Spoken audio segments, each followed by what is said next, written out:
Hi friends, ഇന്നത്തെ ക്ലാസ്സിൽ നമ്മൾ പഠിക്കാൻ പോകുന്നത്, മനസ്സിലാക്കാൻ പോകുന്നത് ഫ്യൂച്ചർ കണ്ടിന്യൂസ് ടെൻസിനെ കുറിച്ചാണ്. കഴിഞ്ഞ ക്ലാസ്സുകളിലായി പ്രസൻറ്റ് ടെൻസ്, പാസ്റ്റ് ടെൻസ് എന്നീ ടെൻസുകളിലെ ആക്റ്റീവ് വോയിസുകളും പാസീവ് വോയിസുകളും എല്ലാം തന്നെ നമ്മൾ കംപ്ലീറ്റ് ചെയ്തിരിക്കുന്നു, മനസ്സിലാക്കിയിരിക്കുന്നു.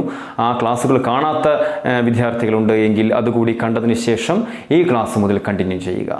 ഫ്യൂച്ചർ കണ്ടിന്യൂസ് ടെൻസ് ആണ് ഇപ്പോൾ നമ്മൾ എടുക്കാൻ പോകുന്നത്. ഫ്യൂച്ചർ കണ്ടിന്യൂസ് ടെൻസ് പഠിക്കുമ്പോൾ ഞാൻ മുൻപത്തെ ക്ലാസ്സുകളിൽ പറഞ്ഞതുപോലെ തന്നെ ഇന്നിപ്പോൾ പഠിക്കാൻ പോകുന്നത് ഫ്യൂച്ചർ കണ്ടിന്യൂസ് ടെൻസ് ആണ്. സോ നിങ്ങൾ പ്രസൻറ്റ് കണ്ടിന്യൂസ് ടെൻസ് എന്താണ് എന്ന് പഠിക്കുക, പാസ്റ്റ് കണ്ടിന്യൂസ് ടെൻസ് എന്താണ് എന്ന് പഠിക്കുക, അതിനുശേഷം ഫ്യൂച്ചർ കണ്ടിന്യൂസ് ടെൻസ് എന്താണെന്ന് പഠിക്കുക. ഈ മൂന്ന് ടെൻസുകളും താരതമ്യം ചെയ്ത് എന്തെല്ലാം മാറ്റങ്ങളാണ് ആക്സിലറി വെർബിലുണ്ടായ മാറ്റങ്ങൾ, മെയിൻ വെർബിലുണ്ടായ മാറ്റങ്ങൾ, അതിൻ്റെ അർത്ഥത്തിലുണ്ടായ മാറ്റങ്ങളെല്ലാം നിരീക്ഷിക്കുക. നിരീക്ഷിച്ച് പഠനം രസകരമാക്കിയാൽ മാത്രമേ നമുക്ക് ഈ ഭാഗത്തിൽ നിന്നുള്ള ചോദ്യങ്ങൾക്ക് ഉത്തരം കണ്ടെത്താൻ സാധിക്കുകയുള്ളൂ. So let us go to future continuous tense. He will be playing cricket എന്ന് പറയുന്ന ഈ സെൻറ്റൻസ് ഫ്യൂച്ചർ കണ്ടിന്യൂസ് ടെൻസിൽ പെട്ട ഒരു സെൻറ്റൻസ് ആണ് എന്ന് നമുക്ക് മനസ്സിലാക്കാൻ പറ്റിയത് വിൽ ബി എന്ന് പറയുന്ന ഒരു ഓക്സിലറി വെർബ് ഇവിടെ വന്നതുകൊണ്ടാണ്. ഇവിടെ ഓക്സിലറി വെർബ് വിൽ ബി ആണ്, സബ്ജക്റ്റ് ഹി ആണ്, ഓക്സിലറി വെർബ് വിൽ ബി ആണ്. വിൽ ബി എന്ന ഓക്സിലറി വെർബിന് ശേഷം ഫ്യൂച്ചർ കണ്ടിന്യൂസ് ടെൻസിൽ ING ഫോമാണ് ഉപയോഗിക്കേണ്ടത്. നമ്മൾ കഴിഞ്ഞ നിരവധി പ്രാവശ്യം നമ്മൾ പറഞ്ഞു കഴിഞ്ഞു, എല്ലാ കണ്ടിന്യൂസ് ടെൻസുകളിലും വെർബിൻ്റെ ING ഫോം മാത്രമാണ് നമ്മൾ ഉപയോഗിക്കാറുള്ളത്.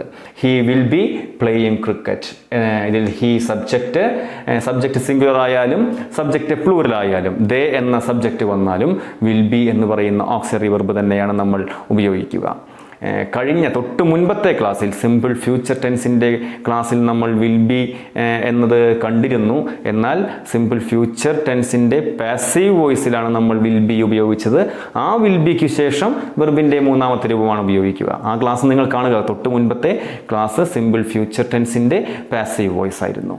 എന്നാൽ നമ്മൾ ഇപ്പോൾ ഡിസ്കസ് ചെയ്യുന്നത് ഫ്യൂച്ചർ കണ്ടിന്യൂസ് ടെൻസ് ആണ്.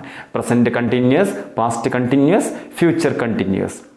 അതുപോലെയുള്ള ഈ പ്രയോഗം, ഇത് കൺഫ്യൂഷൻ ആകരുത്. അത് കൺഫ്യൂഷൻ ആകാതിരിക്കുന്നതിന് വേണ്ടിയാണ് ഇത്രയും വിശദമായി ഇതിനെക്കുറിച്ച് പറയുന്നത്. വിൽ ബി എന്ന ഓക്സിലറി വെർബ് ഫ്യൂച്ചർ കണ്ടിന്യൂസ് ടെൻസിലാണ് ഉപയോഗിക്കുന്നത്.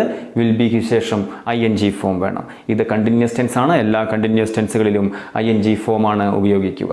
ഇവിടെ വീണ്ടും I, we എന്നീ രണ്ട് സബ്ജക്റ്റുകൾക്ക് തൊട്ട് മുൻപത്തെ ക്ലാസ്സിൽ പറഞ്ഞതുപോലെ, സിമ്പിൾ ഫ്യൂച്ചർ ടെൻസിൽ പറഞ്ഞതുപോലെ I, we എന്നീ സബ്ജക്റ്റുകൾ വരുമ്പോൾ നമ്മൾ ഷാൽ ബി എന്നാണ് പ്രയോഗിക്കേണ്ടത്. വിൽ ബി എന്നല്ല, ഷാൽ ബി. I, we എന്നീ സബ്ജക്റ്റുകളോടൊപ്പം ഷാൽ ബി എന്ന പ്രയോഗമാണ്, എന്ന ഓക്സിലറി വെർബാണ് നമ്മൾ ഉപയോഗിക്കുക.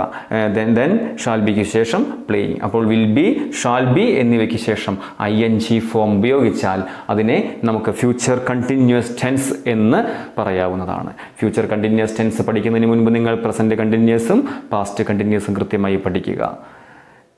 ഇതിനകത്ത് കൂടുതൽ സംശയങ്ങൾ നിങ്ങൾക്കുണ്ട് എങ്കിൽ കമൻറ്റ് ബോക്സിൽ ആഡ് ചെയ്യാവുന്നതാണ്. അതിൻ്റെ സംശയങ്ങൾ നമ്മൾ ദൂരീകരിക്കുന്നതാണ്. ക്ലാസ് വൈൻഡപ്പ് ചെയ്യുന്നതിന് മുൻപ് ഈ ബോർഡിൻ്റെ ഈ സൈഡിലായി നിരന്തരമായി PSCക്ക് അല്ലെങ്കിൽ നമ്മൾ അറിഞ്ഞിരിക്കേണ്ട നിരന്തരമായ വെർബുകൾ, ഇറഗുലർ വെർബുകളാണ് ഈ കൊടുത്തിരിക്കുന്നതെല്ലാം. ഇവയെല്ലാം നിങ്ങൾ നോട്ട് ബുക്കിലേക്ക് എഴുതി വയ്ക്കുക, പഠിക്കുക. ഒരിക്കൽ കൂടി ഓർമ്മിപ്പിക്കട്ടെ, ഈ ചാനൽ സബ്സ്ക്രൈബ് ചെയ്യാത്ത സുഹൃത്തുക്കളുണ്ട് എങ്കിൽ please subscribe this channel, share this channel, bell button അമർത്തുക, ഓൾ എന്ന ഓപ്ഷൻ കൊടുക്കുക. അടുത്ത ക്ലാസ്സിൽ കാണാം. Good bye.